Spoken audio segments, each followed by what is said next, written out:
Yo, Igor Dre, but you can call me Dre, and today we're going to be talking about a deck that I honestly think is not top tier, like I think it's high tier for sure, but I don't even think it's like one of the top tier decks of the format. I don't even think it's one of the better decks of the format, and basically there's so much other broken stuff, like currently in Master Duel right now, you guys already know, like Drytron, Virtual World, Eldlick, like all the other broken cards that are decks that are basically in the format. Like this one isn't even better than those ones, but still, it's still a good deck. Don't get me wrong. It's a high tier, very, very high tier potential. And if you play with it really well, as you can tell, like I have like an 8 win streak here in Plat 1, and that's all through this deck.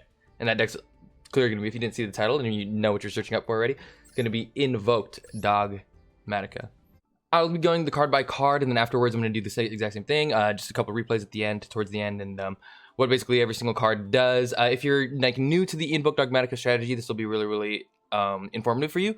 As for if you're like a CCG player and you already know like what Invoke basically does, you guys can just copy and paste and see like basically exactly like what my decisions were within the profile and stuff like that. Other than that, yeah, let's get right into it. If you guys like the video, like it. If you guys like my channel, subscribe to it. Feel free to comment. I'm very, very active in the comments. I talk a lot in the comments, so if you guys ask me a question, I'll most likely respond to it. But yeah, other than that, let's get into it. So the biggest thing about this deck is there's a lot of hand trap variety at the moment, because it's definitely played differently than it is in the TCG. In the TCG, we have Fusion Destiny and Destroy Phoenix Enforcer, which comes out next set in Master Duel as well too. So if once the Phoenix Enforcer and stuff like that comes out next set, if they do end up adding like all the new cards at once, the same way that they did with Burst of Destiny and TCG, this deck will be very, very viable, very, very good, because triple Fusion Destiny and triple Fusion Destiny and just having the DPE, like the Destroy Phoenix Enforcer, is very, very big for us. It helps us a lot. But until then, the deck right now is just going to be kind of a bit of mid. They kind of like a high tier potential, only because it has like the win condition for Winda and stuff like that. But whether or not you want to invest into it, see if it's worth the investment for you guys. If you have a good pool of hand traps, I suggest this deck. This deck is very, very cheap. So if you guys already have a good pool of hand traps, then you can totally play this deck. So for example, if you're playing Zodiac or something like that, and you have like a lot of hand traps already, you can basically just swap it over for the next set, because I know it's really, really hard to get ultra rares. The only expensive thing about this deck really is the hand traps and the extra deck. So you gotta grab like a lot of the extra cards. Even here, like I don't have everything that I want exactly, but like here's like it's not terrible. Like just all the ultra rares for the Shaddolls and all the ultra rares for the invoked engine and stuff like that, like, and for the Dogmatica engine. Like that's basically the most expensive part. But the main deck stuff is very, very cheap. Like all of this stuff is super rares, except for the hand traps. So if you guys already have hand traps, then do that. So let's go ahead and go by the card by card. First things first, triple effect Veiler. Veiler is obviously good this format only because of most of the stuff that like on the field you need to negate. So things like effect Veiler, or sorry, things like Fafnir, things like Diviner of the Herald. Like you want to be able to hit like the main normal summons that people have. Veiler's just always like a solid hand trap. It's never been bad. Droll and Logbird. I main deck Droll and Logbird because of the Drytron matchup. Drytrons is like the only deck that I lose to in like high plat. Like everything else, like maybe Tri Brigade like would be a big issue, and Droll isn't like amazing as Tri Brigade, but it still works and makes it so they can't end on Revolt. And also if you Droll and Logbird Drytron, like they just lose. So most of the time like Droll and Logbird is just like pretty worth it, like for as a main deck staple for sure, especially since we're in best of ones. Like you want to make sure you have some kind of answer for what they got and what they basically have going on. Not only that, it's a good card in the mirror matchup, and yeah, also Veiler's pretty good against Tri Brigade as well too, so also a very good card for that one. Obviously triple Maxi, gotta play Maxi.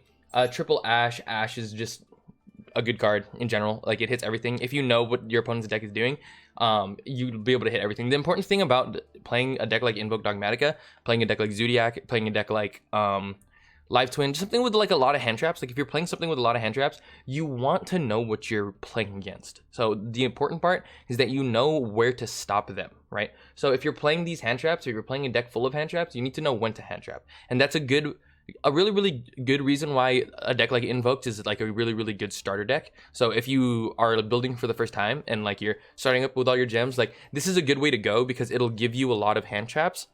Because the deck plays a lot of hand traps, the engine's very quick and easy to learn, and for the most part, like when you play actual games, it's not going to be the freest, but it'll be free because of things like Winda, and because you'll learn the matchups with the hand traps and where to hand trap, and you'll learn where to hand trap. And learning where to hand trap is like a big key thing to getting good at Yu-Gi-Oh right now, because in the modern day of Yu-Gi-Oh, hand traps are everything, literally everything. So you want to be able to play with them. Cool. So triple Alistair, the Invoker. This is the guy. This is the boy. This is Alistair himself. But the TCG players, they know this is a fucking meme. But for us, like here in Master Duel, for you, anyone who's new, normal summoning Alistair is a very, very, very reoccurring and irritating engine for your opponent. It literally normal summons, makes Almirage, or adds the Invocation, which is the fusion spell right here, makes the Almirage, makes a Secure Gardener, and then goes into activating Invocation, basically creating Makaba. The Makaba is the key monster here. You make Makaba because he is a negate. He is a huge negate that you can make on your 4th summon, so it does not get hit by Nibiru. You make it Makaba instantly. The second people see Alistair, he's hand trap bait. They have to hit Alistair because Makaba is going to come out later if they don't hit Alistair. So that's the biggest reason why Makaba is so big and why Meltdown is so annoying. Here in Master Duel, Meltdown's also at 2, so that's how you basically know that this deck's really, really good. But yeah, Alistair Invoker. Also, every time he does the normal summon, every time he gets flip face up, he gets his effect. When you add him back to the hand as well too, off of the Invocation effect, your monster, you can pitch him to the hand during the damage step to have your monster gain 1000 attack. So it makes it so that Winda is basically impossible to get over. It's crazy. It also makes it so your Makaba is hard to get over as well too. So because you activate Invocation, you almost always will have Alistair in hand because it comes back through rotation. Cool. Next thing is going to be one Nail Shaddoll Aerial. I play the Aerial because it's very, very good. And you want to main deck it because it's very good for the triple banish targets. Mostly sending Apkalone to the grave, using its effect, adding Aerial and then sending Aerial, and then basically dumping, banishing triple cards from your opponent's graveyard. So it's really, really good. Like if you're playing against Drytron, you can banish all of their Drytrons. If you're playing against Sky Striker, you can banish all of their spells and stuff like that. If you're playing against Eldlik, you can banish the traps and the Golden Lord in the grave. And if you're playing against Tri Brigade, you can banish like Beast Warrior, so that way they can't like basically use their cheat link summon next turn. Yeah, Aerial is just really good, very good utility card. It just sucks because sometimes you can brick into her, but even then, like it's not that serious. Cool. Triple Dogmatica Ecclesia. This engine's very, very strong. It sucks that in the TCG we only have one Nadir Servant. For the next ban list we're gonna have 2 Nadir Servant, which is pretty big for us. It's like it like hits the consistency a little bit, but as of here in the Master Duel, we only have the 1 Nadir Servant at the moment. It's pretty big only because like you can feel it. Like this is one of the reasons why I feel like the deck isn't like the strongest in the format. If we had 3 Nadir Servant, it would be a little bit stronger, but because we only have the 1 Nadir Servant, like it's not the most powerful. You can definitely get to it when you see it. It's very, very broken, but this card's basically engaged. Like it's a really good card. So if you're able to loop this, like this card's honestly really, really strong. But having triple Ecclesia is basically like kind of similar, like not nearly as broken, don't get me wrong, but like it's kind of similar because we play the Maximus engine. And when you basically add the Ecclesia, you basically can add the Maximus engine, and that still ends up being your Shaddoll engine. It still ends up being somehow to set up Winda. Okay, so triple Ecclesia, the 1 of floor for some reason he's an ultra rare. You can basically summon out the floor while Ecclesia or any of your Dogmatica cards on the field. You add this as a hand trap. It's basically Effect Veiler, but it summons itself and it has like a huge ass fucking booty. And not only that, it doesn't target. So the main thing is that you can activate it in the hand and they have to respond there. So when it hits the board on resolution, it'll negate. So it negates Dragoon, it negates like cards that can't be targeted. It's just a really solid hand trap if you're able to resolve it. And you have the Dogmatica set up for it. So very good card. Also, it like helps like all of your cards gain attack basically.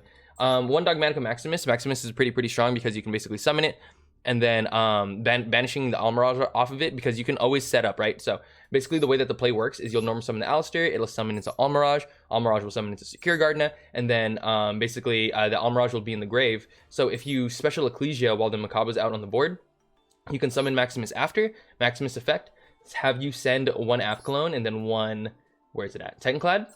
And then you're able to get your engine going because you can add the Schism after that, and then send and pitch a card from your hand or whatever, and then that way your graveyard is set up for the Schism, which basically creates Winda, and we'll talk about Winda when we get to her. So that's what's good about Maximus. The only scary thing about Maximus is if you're in the mirror, or if your opponent has, for whatever reason, the punish for Dogmatica cards, like they can plus off of your extra deck, off of their extra deck cards as well too. So if they have effects, like for example, if we're playing the mirror, they can send their Apkalone and they can send their Titanclad as well too to get their pluses. So you don't want them to be able to, plus that hard to shotgun it. But like if you don't do this, the deck isn't very strong. So a lot of the times you have to eat that punish for the most part. But to be fair, in Master Duel, not a lot of people are playing this deck. So a lot of the times you're never going to hit anything, especially if people are playing Eldlik. The biggest issue with it is if your opponent isn't playing an extra deck, you can't resolve Maximus. So that's definitely happened. I played against a true Draco player before, and like I had the Maximus, and then I tried summoning Maximus and activating its effect, and I just forgot they don't play extra deck cards, and I was like, oh shit, this is bad. Especially if you're playing against like Monarchs or something like that.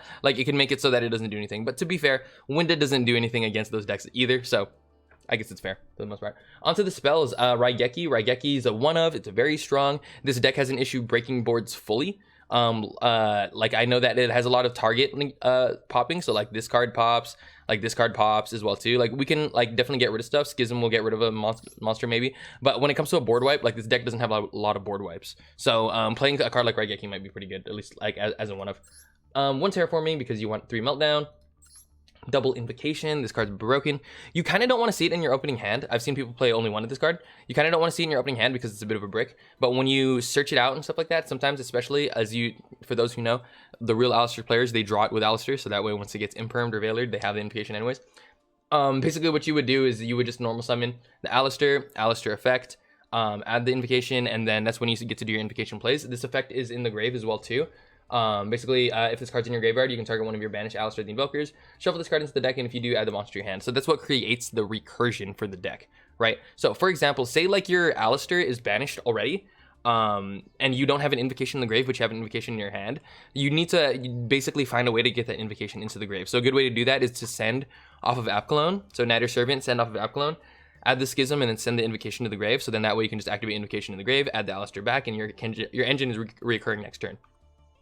It's plays like those that help your engine be really good and what create the advantage that you need to be able to beat other decks. Because if you're playing the control deck, you always have to have the advantage over other people. Always. That's just how it works. On to the next card. Basically, it's Nadir Servant. You guys already know. Nadir Servant. Send 1 monster from the extra deck to the graveyard, then add 1 Dogmatica monster or Fallen of Albaz from your deck or graveyard to your hand that has attack less than or equal to. So that's really important. You got to remember that. Less than or equal to the monster that was sent. So for example, I can't send Secure Gardener and add Ecclesia because Ecclesia has 1500 attack, Secure and only has 1000. But most of the time you're sending Apcalone, you're sending Titanclad, or you're sending Ints. Those are your targets for the most part for Nadir Servant. So it's always this, or it's going to be one of these ones. But usually you just activate this, send Apcalone, Nadir Servant resolves it as the Ecclesia, and then effect on a separate chain link. Apcalone activates, letting you add Schism and then discard a card. So that's basically how that works. It's like a fat search engine. If you get drolled on this, it hurts really bad because your Apcalone doesn't resolve, especially if you sent Apcalone. But if you get ashed on this too, that's also really, really ass, which is why you want to play thin cards like Called by the Grave. Another suggestion for this deck, for sure, triple Tactics Talent. I think it would be pretty good. If not that, you can always do Crossout Designator as well. Crossout Designator, I think, is insane on Master Duel. Very, very good on Master Duel. In TCG, it's not super, super strong. But in the OCG, it was very strong because of Maxi. And it'll be really good here because a lot of people aren't playing cards like that. And I think Crossout Designator here in the Alistair deck is really, really good because this deck loses if it can't play both of its engine, right? So if it can't play both of its engines and get off like the Shaddoll stuff or get off the Alistair stuff, then it's not very good. Like, it's not a very good deck. But if you can get that stuff off, then it's like top tier, like for sure top tier. So making sure that you're basically just playing the Nadir Servant in a way that plays around people's hand traps, or like playing the deck in a way that like beats people's hand traps is a good way to basically win out on Master Duel. So the next cards are going to be Pot of Prosperity. These cards are really good. You do need these. I feel like the deck gets a lot of consistency. Banishing 3 to 6 cards from your extra deck is choice, face down for the rest of the turn after this card resolves. Any damage your opponent takes is halved, and then you can activate cards equals the number that you banished. Basically, you're almost never banishing 6, like ever. Like, don't banish 6 because your extra deck is very, very important. But your banished targets, if you guys want to know, is almost always the Wind Pegasus, the 5-headed dragon, and then one of the Apcalones. Or you can basically send Ints if you don't think you need Ints. Or actually, you can send Caliga if you don't think you need Caliga. But it's usually these two, and then Caliga, or these two, one of the Apcalones, or like any combination of like this, or this. Like, it's whatever you guys feel, but never do 6 unless you really, really need it. Unless you're like in a situation where you're about to lose the game, then do 6. But if other than that, like, your deck is so consistent most of the time that you're banishing this just so you can fix your hand to make it as good as possible. That's basically all you're doing. And then you're just banishing 3 to be able to do that. The half damage isn't very, very relevant because 90% of the time you're not pushing for OTK. But don't get me wrong, this deck absolutely can push for OTK, so sometimes you might want to. So, cool. 2 Meltdown. This card is broken, bro. When this card is activated, add the Alistair, right? What's really, really important here is the activation of your cards and effects that include an effect that fusion summon a fusion monster cannot be negated. Also, your opponent's cards and effects cannot activate when a monster is fusion summoned this way. So let me explain and break down how this works basically. So the first thing, your fusion summons can't be negated. Okay, so in order to negate a fusion summon, they have to negate the fusion spell. That's how they work. So for example, my opponent has Solemn Judgment. I have Invocation and Alistair in the Grave with Meltdown on the field, right? I activate Invocation, try to make Makaba. They try to Solemn Judgment my Invocation while Meltdown's up. It'll just resolve. Like I'll just summon Makaba, and they just paid half their life points for no reason. That's how Meltdown works, basically, when it comes to negating, not being able to negate like your fusion summons. So if you're playing against Alistair and you see that Meltdown is up, do not negate the spell. Do not negate the spell, because you can try to negate the spell, but it'll still resolve. So it just says you cannot negate, like, and they can't be negated. Like the actual cards itself and effects cannot be negated. So you can attempt to try every single time, but that's how a lot of people end up like wasting their cards against me. Like if I'm playing against them, or like people who don't understand how Meltdown works, like they'll waste cards on the fusion spell card. Don't do anything when the fusion spell basically activates, unless it's something that's not negating like the summon. Then you can chain something. Like for example, I activate Invocation, I have Alistair in the Grave, they chain DD Crow, target Alistair. That's broken. That's really good. Now my Invocation can't resolve, it'll go to the grave, my Alistair will be banished. I can still activate Invocation and add back the Alistair, so that would be fine, but still, either way, they made it so I didn't make Makaba with that activation. And that's something that you can do, right? Different things to play around with the interactions. And this is basically what I mean by like learning the ways that decks interact with each other. Second part to Meltdown. What's it called? What does it say exactly? Your opponent your opponent's cards and effects cannot activate when a monster is fusion summoned this way. So, for example, again, I have Invocation, I have Meltdown. I activate Invocation, banishing Alistair and banishing Securagana from the grave. I summon Mekaba. When the monster is successfully summoned, on that chain link, on that window, my opponent cannot activate anything. So, for example, if I summon a monster like Invoked Aguides, Aguides' effect is when it's special summoned, or a monster special summoned to your opponent's field, you can target one monster your opponent controls and destroy it. So, if I summon Aguides, Magical Meltdown's up, and I target one of their monsters, whether it be, let's say it's another Aguides, right? So say I'm summoning Aguides, I'm targeting another Aguides. They can't chain their Aguides to my effect of Aguides, because my effect of Aguides is happening on summon. Because they cannot respond to any of the to when a monster is fusion summoned, because Meltdown's up. Whatever I do on the summon of the monster, they can't do anything. They can't respond. It becomes spell speed 4. So the summon of the monster becomes spell speed 4. That's why Meltdown is so frustrating to play against, because you cannot bottomless invoked monsters. You can't bottomless trap all these cards. You can't warning, you can't judgment, like you can't do anything to when Invocation is activated to when the monster is getting fusion summoned. You can wait until they like attack, like you can do something there. You can wait until like, but most of the time it's going to be Makaba, you know what I mean? So it's going to be a negate, or most of the time like it's going to be just something else in general that they have. The biggest issue with people that play against Meltdown is that they don't know how the card works, and so it's really, really important that you understand these little interactions. Also, a bonus big brain play for you guys: say I summon Aguides effect with Meltdown up, activate its effect, chain target a monster. They can't respond here, right? So I'm going to build a chain link higher. I'm going to chain Cosmic Cyclone, and I'm going to target one of their back row. They still can't respond. It's still on the same summon window. Okay? So, big brain plays, big bonus things for you. Understand how your interactions of cards work with Meltdown. If you don't understand how Meltdown works, like, you're going to be really, really bad with Invoked. So understand how Meltdown works, okay? Card's broken. Very broken. Should definitely be a 2, for sure. In the CCG right now, it's not. It's a 3. So, we're definitely enjoying it out here. Cool. On to the next cards. I know that was a really long-winded, but a double Cosmic Cyclone. I think this card's really, really important in this format in Master Duel, because, you know, skill drains a 3. Vanity's Emptiness is out. Like, dude, there's so many floodgates. Like, just, I want to play at least 2 of them. There was a point where I was playing 3 for sure, but it just ended up being cloggy. I still would win games, but even still, like, I don't want to see, like, multiples of this in my hand. I do want to have the out there just in case for different cards. Double Called by the Grave. Called by the Grave is broken. Again, you can play Cross-Eyed Designator 2, so that way you have more than one way to interact with people's hand traps, but a lot of people aren't playing hand traps this format. Like, a lot of people are just playing trap cards, so you just want to be careful with what you're choosing. So, Triple Infinite Impermanence. I think this is really important. Like, this trap lineup's really important, because when you summon Makaba, you want to be able to have, like, a trap to negate stuff. So, cool. 2 Dogmatica Punishment. Punishment's pretty good. Just remember that this card locks you out of your extra deck for the next turn. So when you activate it, be prepared to not use your extra deck next turn. So use your Dogmatica engine next turn after you activate this card to be able to pop something. But normally what you're sending is you're sending App Cologne because you want to get your engine started. Maybe you need to add your Schism, or you want to send Aerial, or you're just sending Int so you can get 2 pops in a row. So this card's just really good. Just make sure you utilize it pretty well. And be very careful with that restriction, because that restriction does hurt really bad. But being able to get double pop or like pop Schism is pretty strong. And Schism's cracked, so this card's really, really good. When you add it, you can set it, and then basically just remember that the fusion monster can't attack directly. But when you activate it and fusion summon the monster, also remember that the attribute of the monster that you're summoning, you can send an opponent's card to the graveyard. So for example, if I activate Schism, change something to their effect while they have Dragoon up, I special summon Winda, Schism outs Dragoon. Because you activate Schism and if they don't negate it, or I have Meltdown up because they can't negate Schism as well too, just letting you guys know. I activate Schism, summon Winda, on resolution, because it happens on resolution too, so they have to do something when it activates. On resolution, I summon the monster, and then I can basically send a dark that's on their side of the field to the grave. So I choose to send Dragoon.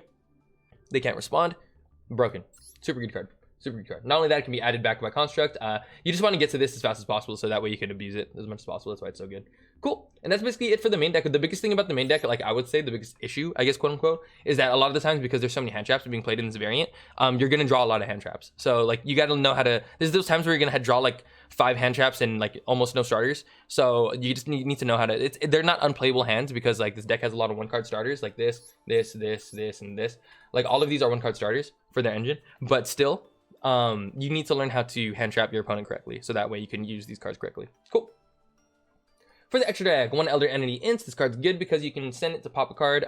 It outs cards like Skill Drain. It outs cards like Vanity's Emptiness. It just outs the Floodgate cards, goes in Match Rivalry, whatever you need to get rid of. 1 Invoke Kaliga. I like never summon this thing. Honestly, this could be like a lot of other things. So if you guys don't want to play this, I don't blame you. It's just like here for an extra... just an extra like invoked monster if you need to get into one, or like basically like extra deck spot for Pot of Prosperity. Like you can change this to a lot of different things. So the flex spots for sure in the extra deck are pretty big right now, I would say. Right now I think they're pretty big. You can play more Shaddoll monsters, you can play like different punishment targets. Like it's up to you for sure, honestly. 1 El Shaddoll Winda. You can play 2 Winda, like I was saying. You can play but honestly 90% of the time, like if you summon 1 Winda, it's just wraps. This is the card. This is the card against combo decks. Like, if you're playing against a combo deck and you summon out the window, like there's no way they can play through it unless they have Droplet or they have Chalice or they have Imperm. Like they need something to out it every time you summon Window. So Window's just cracked. Like it's always been like cracked, and it's basically Vanity's Emptiness with legs. It'll be always really, really good against combo in general. They can only special summon once. Just make sure when you chain the Schism, you're chaining to something that summons, so that's something that activates that summons a card. So for example, say they activate Emergency Teleport. Activate Emergency Teleport. I'm going to chain the Winda. Winda's going to summon onto the field. And then the way that the chain link resolves backwards, it's going to show that their E-Tele is popping, showing up a monster. All of a sudden, Winda has seen the monster being summoned. Now they've special summoned once for that turn. That's all they got. Okay. Doesn't work the same with link summons, so just make sure that you're summoning your monster like in chain to respond to something that being special summoned. But it just depends on the way that the board looks. Like also, if you're playing against Zodiac, you see them sort of normal summon a Zodiac, just chain the Schism instantly, just activate it, because you don't want them to be able to stack up into Zeus or whatever else that they go into. Okay. Cool. 1 Invoke Raijin. This card's only really, really good because of Lyrilless Tri-Brigade that's out right now. I'm kind of doing its thing, or just Tri-Brigade in general. And then also we have Joel and Lockbird in the main, so you can make it as well too. Raijin's good though too as well, because if you have Meltdown up, you can summon the Raijin and then chain its effect on summon, so that way they can't respond because Meltdown's up. 2 El Shaddoll App Cologne. I play 2 because I think it's really, really important to play 2. I think it's the correct number for sure, People who are playing 1, I think you guys are crazy. You want to be able to send 1 off of Nadir and 1 off of Punishment at the least, almost always, or at least 1 off of Nadir, 1 off of Maximus later maybe if you need it, or 1 off of the Punishment later if you need it. So that's just usually how it works, and it helps because you have 2 targets in the deck basically, so 1 Aerial and 1 Schism. So either you're adding the Schism and sending 1, or you're just Aerial banishing the grave. It just depends. But App Cologne is really, really good. On summon, it does the effect that it can't be destroyed by battle, so it'll save you a lot in situations like that. Yeah, it'll basically just save you a lot in situations where you're where you need to wall up, and also it negates like a face-up card on the field forever. So if they have like a, what's it called? I'm thinking about like a field spell or something like that. Any continuous floodgate, like you can summon out App Cologne, target it, and then just negate it for the rest of the time.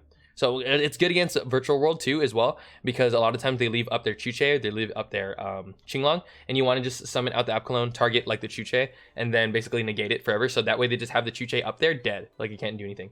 So really, really good against a deck like that. Invoke Purgatrio, this card steals games. It gains attack for everything it does, and then it can swing over every monster. So if they have like a field full of monsters in defense mode, you can summon Purgatrio and swing over every single one. Construct's good. Construct's always been bae. If it's special summon, you can send like a Shaddoll card. It's just basically a light target in this deck though, and you send it to the grave to add back Schism off of the Maximus a lot of the times. So one Invoke Aguides, this is like your late game push. One Titanclad the Ash Dragon, it like adds during the end phase, so you want to send this with Maximus, and then during the end phase, don't forget to activate it, add floor to your hand, so that way you can be able to negate something on their side of the board. The one Makaba, you can definitely play 2 Makaba. I honestly would suggest it. Me personally, I don't really like playing 2 Makaba. I never have. Like, it never really comes up that I need to make double Makaba. Like, a lot of the times, like, if I'm pushing for Aguides, like, I might need it. But, like, if you feel like your engine will run out faster, then you can play double Makaba for sure. One 5-headed dragon. I honestly want this to be Constellar Omega. Omega is really, really good. You basically, Omega just, like, lets you shuffle, like, a card from their grave, like, back into the deck. Or you can just keep shuffling back your app clones. Like, it's just a really good card for recycling. But having the 5-headed dragon also works for if you want to get over cards like Megaclops, if you want to get over just big monsters that you can't target with punishment, or not that you can't target, but that you can't get over with punishment. It helps you get over huge monsters because it has 5,000 attack. So one Wind Pegasus adding this card's very okay. Basically, like if another card you control is destroyed by battle or an opponent's card effect while it's in the graveyard, you can banish it and target one card your opponent controls and shuffle it into the deck. So it's good in niche situations like that, but other than that, I'm almost always banishing off of Prosperity. And then Secure Gardener, Almirage. This is the package that you use for Alistair. You link into Almirage, and then you link it away for Secure Gardener. And I almost never banish it with Prosperity unless I already have like a Fire and a Light in the grave. If I already have Fire and the Light in the grave, then you can banish this for Prosperity later on in the game, which makes it pretty good. But yeah. Yeah, that's basically the deck profile, guys. I'm going to go ahead and put some replays on after this. If you guys like the video, like it. If you guys like my channel, subscribe to it. Make sure to comment so that way we can talk about the deck. If you guys want to talk more about like comments and stuff like that, or if you guys have any questions, feel free to ask. I'll go ahead and put the replays in this. And then I think the next video for sure, I'll do like a how-to. So a couple more like combos and a couple more like replays to see like what exactly I did in every single scenario and stuff. So, alrighty guys. Thanks, Joe.